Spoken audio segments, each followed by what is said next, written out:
Selamat sore teman-teman, selamat datang di podcast kami yang membahas seputar Gen Z. Apa judulnya Andre? Jadi judul kita itu cerita di balik lagu. Jadi kita akan membahas seputar Gen Z, dimana seperti kita tahu kayak Gen Z itu ya dibandingkan mengutarakan langsung perasaannya, mereka tuh lebih pilih buat pasang lagu story atau mungkin bikin, dan bahkan mereka tuh bakal bikin playlist untuk menggambarkan perasaan mereka. Jadi di sini kita nggak cuma berdua, tapi kita bakal ngundang dua narasumber yang pasti seru banget, yaitu halo guys, senang banget udah diundang sama teman-teman sekalian. Sebelumnya perkenalin, aku Nufa, aku mahasiswa psikolog dan aku di sini nggak sendiri, aku bawa teman aku. Halo guys, aku Tia, mahasiswa teknik, si pendengar lagu dan juga pembuat playlist. Dan aku ucapin thank you buat host yang udah ngundang kami berdua buat join di acara podcast pada sore ini. Oke, kalau gitu kita langsung masuk aja ke pembahasan kita sore hari ini.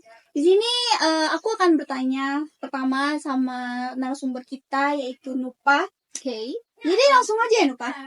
Kenapa sih anak muda zaman sekarang, terutama Gen Z itu lebih memilih mereka itu mengutarakan perasaannya itu lewat lagu, bukan ngomong langsung gitu? Itu pertanyaan menarik banget sih. Gini, di era digitalisasi sekarang, Gen Z itu kayak hidupnya tuh emang serba modern banget. Bahkan untuk mereka mengeluarkan perasaan, nyalurkan perasaan mereka tuh udah berbanding terbalik dengan zaman dulu. Kalau zaman dulu kita biasanya pakai kertas, surat-suratan. Sekarang kayak udah nggak zaman gitu loh bagi Gen Z. Kayak mereka tuh lebih suka yang nggak to the point. Mereka tuh sukanya yang samar-samar. Mereka sukanya yang kayak kode-kodean gitu loh. Tersirat gitu ya? Tersirat, benar. Betul banget. Gitu. Berarti jadi kayak semacam komunikasi verbal gitu ya? Betul. Jadi kayak mereka tuh komunikasinya nggak secara, bukan verbal juga sih, kayak mereka tuh tersirat gitu, kayak nggak secara langsung ngungkapin, tapi mereka ngungkapin itu kayak lewat yang itu tadi, kayak kode-kodean. Kayak apa tuh contohnya ya? Misalnya kayak apa ya? Ya, misalnya nih ada kita lagi perasaannya, mungkin ada seseorang yang agak kita nggak seret gitu di kehidupan nyata. Misalnya aku kesel deh lihat seseorang ini, tapi kita kan kadang nggak bisa mengungkapkannya langsung. Bener, Jadi kita bisa ninggalin, sekarang kan di IG ada fitur Not. catatan kan biasanya. Aku pribadi cukup sering kayak bikin not gitu. bikin not gitu. Aduh. Di Instagram Gen Z. ya, karena kan kita kadang sebagai manusia nggak selalu bisa ngungkapin perasaan kita secara langsung. Ya. Ada masanya kita tuh kayak cukup kita yang tahu, tapi kita pengen juga orang lain tahu, tapi Kita nggak mengungkapin secara langsung, secara terang-terangan gitu. Kalau di psikolog sendiri itu tuh namanya tuh kayak indirect emotional expression gitu. Itu tuh jadi mereka tuh menyalurkan perasaannya tuh nggak langsung, tapi kayak melalui media lain gitu. Jadi kayak misalnya ya kayak tadi adalah lirik lagu lewat playlist, mungkin bahkan bisa juga sih itu. Kayak Gen Z banget sih, kayak nanti mereka bikin playlist terus yang isinya tuh kayak kode-kode lagu banget. Terus di post di bio Instagram misalnya, atau taruh di story IG gitu bisa juga sih. Jadi kayak kita tahu ya, Gen Z itu kurang pandai kan mengekspresikan perasaan mereka gitu. Kayak mereka malu-malu dan kadang ya mereka itu berpikir kayak gini, kalau ngomong langsung tuh kesannya kayak alay banget nggak sih? Kayak sih, benar. aku lagi sedih loh, aku tuh lagi jatuh cinta, kayak kedengeran alay. Mereka kalau kayak perasaan sedih itu kayak gak bisa to the point gitu. Mereka maunya kode-kode. ya jujur kalau aku pribadi lebih suka kayak nge-share isi hati aku itu lewat playlist. Biasanya aku kalau ada ke momen di hidup aku, kayak misalnya aku lagi jatuh cinta, itu aku biasanya bikinin seseorang itu ke dalam playlist. Aduh. Kayak mereka nggak tadi? Iya. Berarti kayak playlist ini kayak gini nggak sih jatuhnya kalau untuk Gen Z itu kayak jembatan antara di perasaan dia sama dunia aslinya, kayak sebagai jembatan kayak gitu ya kali ya? Iya, kalau kayak misalnya playlist itu bukan sekedar lagu, tapi menurut aku itu jurnal perasaan. Jurnal perasaan yang dimana itu bukan ditulis, tapi didengar, didalami, dihayati. Aduh, pengalaman sekali kakak ini sepertinya. Jadi dari yang kita tadi, kalau ada orang update gitu kan di bio atau di note, jadi lagu yang mereka update itu menggambarkan perasaan mereka yang lagi mereka alami ya. Kalau misalnya gini kan, mereka tuh lagi update lagu melo gitu, lagu sedih, lagu galau. Berarti sekarang mereka tuh lagi merasakan fase galau, patah hati ya kan. Benar. Gambaran dari Kayak ini kan suka bikin playlist gitu kan. ya. Jadi inspirasi dari mana gitu buat playlist itu? Kalau aku sih lebih dari mood, terus juga pengalaman dan juga perasaan pribadi. Kayak misalnya nih aku habis nonton film yang mungkin sedih, tiba-tiba aku keingat mantan. Aduh, di situ biasanya aku juga kalau udah keingat tuh, aku juga sering tuh bikin playlist gitu. Yang itu aku susun secara menghayati banget tuh ya. Pakai perasaan Iya, banget pakai ya. perasaan banget milih lagunya, mana lagu yang cocok nih buat perasaan aku saat itu.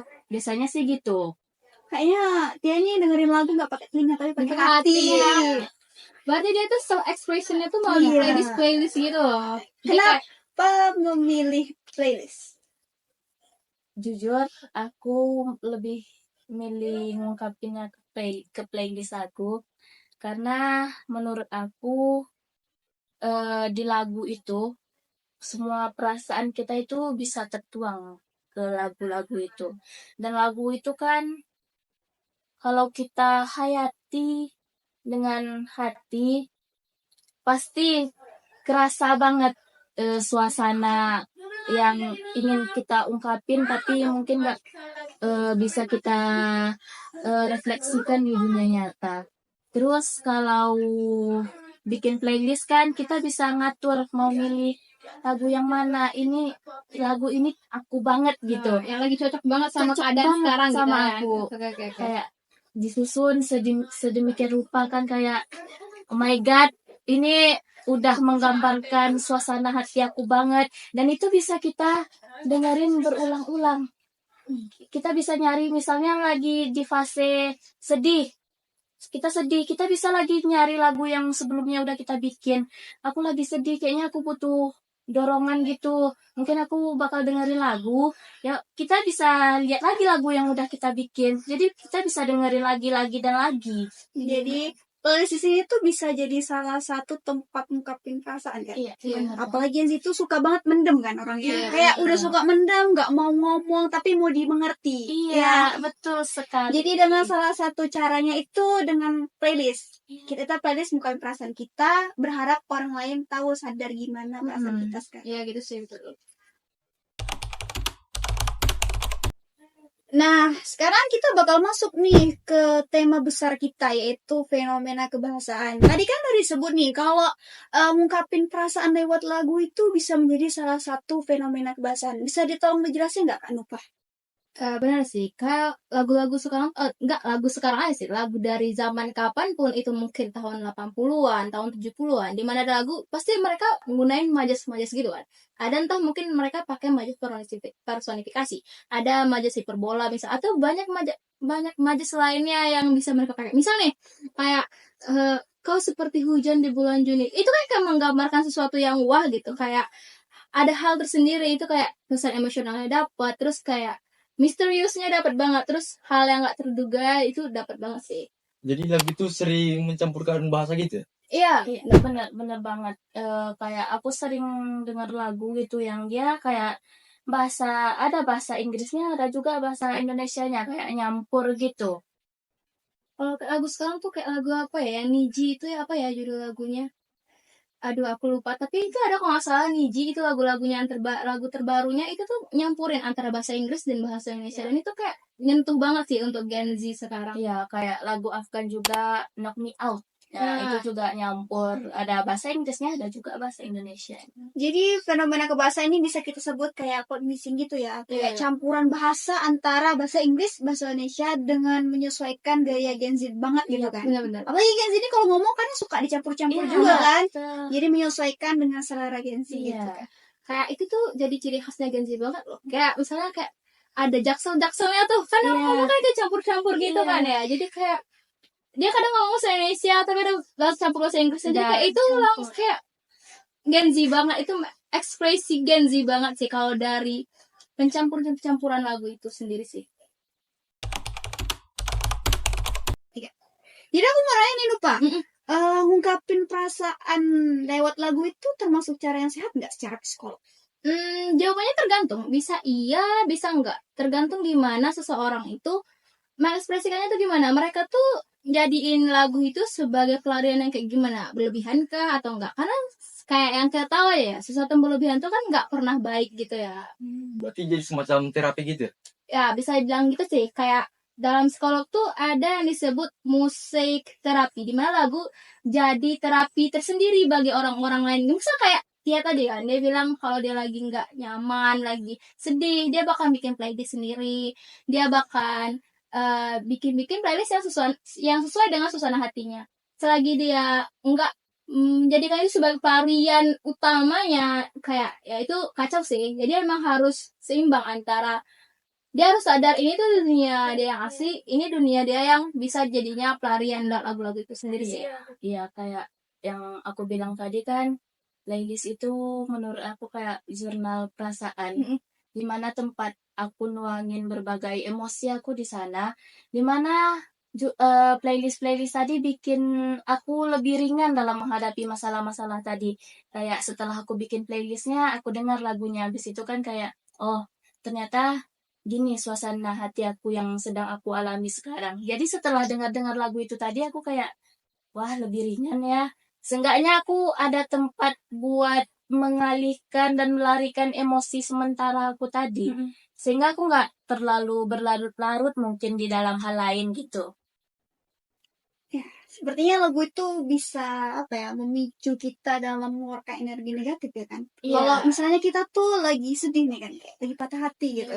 Terus kita tuh nggak tahu cara ungkapin perasaan kita tuh kayak mana. Kayak ada orang yang dia tuh mungkin lagi fase tersedih, kayak terpuruk gitu kan. Tapi ketika mereka mau ungkapin perasaannya tuh mereka nggak bisa nangis gitu kan, kayak Iya. terlalu kosong. Iya. Ketika mereka nemu satu lagu yang kayak menggambarkan banget perasaan mereka, jadi semua itu keluar gitu Iya. kan. Kayak air matanya langsung kayak Kayak emosi, semua ini emosi. gue banget nih lagunya. Gue Iya. merasa relate banget dengan lagu-lagu itu. Makanya biasanya kalau orang udah merasa relate dengan lagu itu, mereka sering itu bikinin playlist tadi. Karena ya itu, mereka ngerasa lagu-lagu itu menggambarkan perasaan mereka yang gak bisa mereka ungkapin. Jadi lagu itu tempat bercerita. Inilah cerita di balik lagu. Nah, kita kan udah bahas panjang nih kan, kayak lagu itu menggambarkan perasaan, bisa juga buat ngode orang cerita, kita menceritakan perasaan kita. Aku penasaran, kalau misalnya nih kan, aku tuh lagi galau sama orang gitu. Iya. Aku tuh mau dia tahu, tapi aku nggak mau ngomong langsung. Aku bikin story lagu, tapi ternyata dia nggak peka gitu sama kalau aku tuh bikin story buat dia gitu.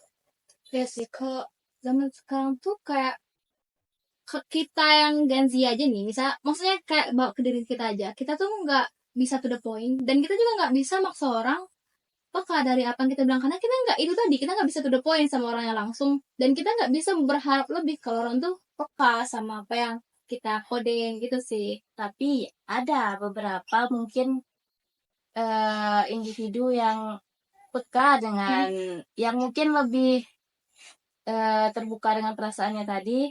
Contohnya aku yang juga kayak dibilang Kos tadi, Sarah tadi masukin story ya.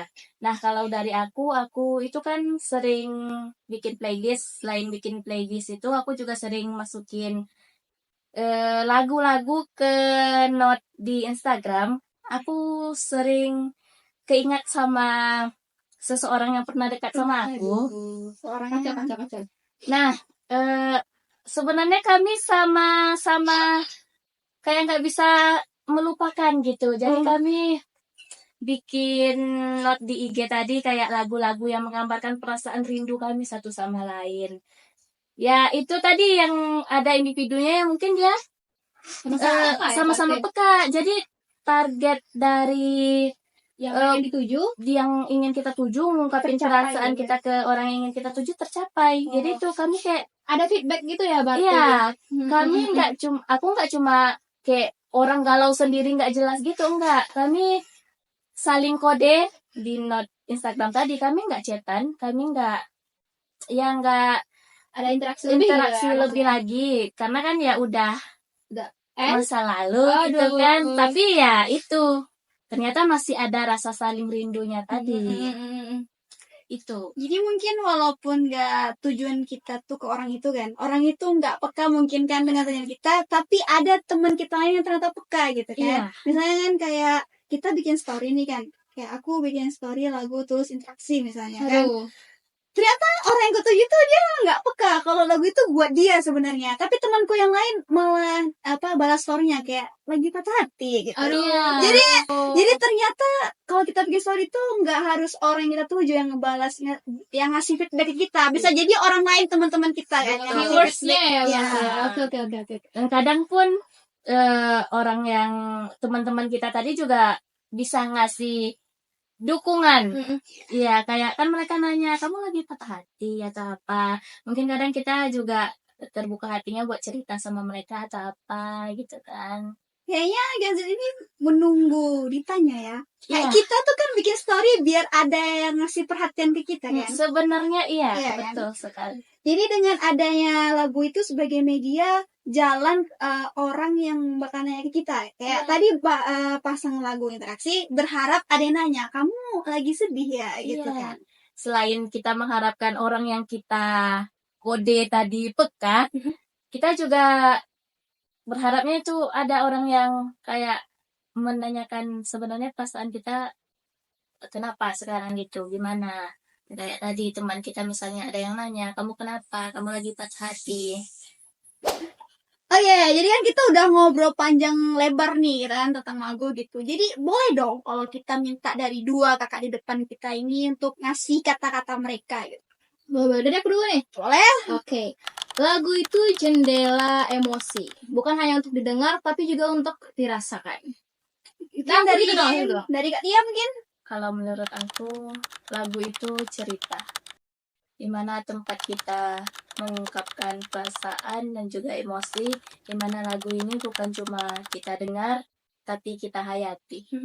Sangat mendalam kata-kata. Benar kan Andre? Yoi. Oke guys, makasih sudah menemani kami sore ini. Ya, dari obrolan panjang kita, mari kita lebih bijak dan lebih peka terhadap bahasa dengan lagu. Karena di lagu itu tuh ada banyak diksi-diksi menarik, kayak sebuah cerita pengungkapan perasaan dan kebahasaan yang menurut kami tuh menarik banget gitu buat dibahas dan ditelaah gitu kan. Jadi kalian juga bisa menggunakan lagu ini sebagai media untuk bercerita dan berproses gitu kan. Mungkin cukup sekian podcast dari kami, cerita di balik lagu. Terima kasih atas perhatian dari teman-teman. Sampai jumpa di lain waktu, tapi kayaknya kami gak bakal ketemu lagi sih. Karena ini adalah pertemuan pertama dan terakhir. Karena apa? Di setiap pertemuan pasti ada perpisahan. Aduh. Maka disinilah kita akan berpisah. Sekali lagi terima kasih. Kami ucapkan wassalamualaikum warahmatullahi wabarakatuh. Bye-bye! Audio Jungle.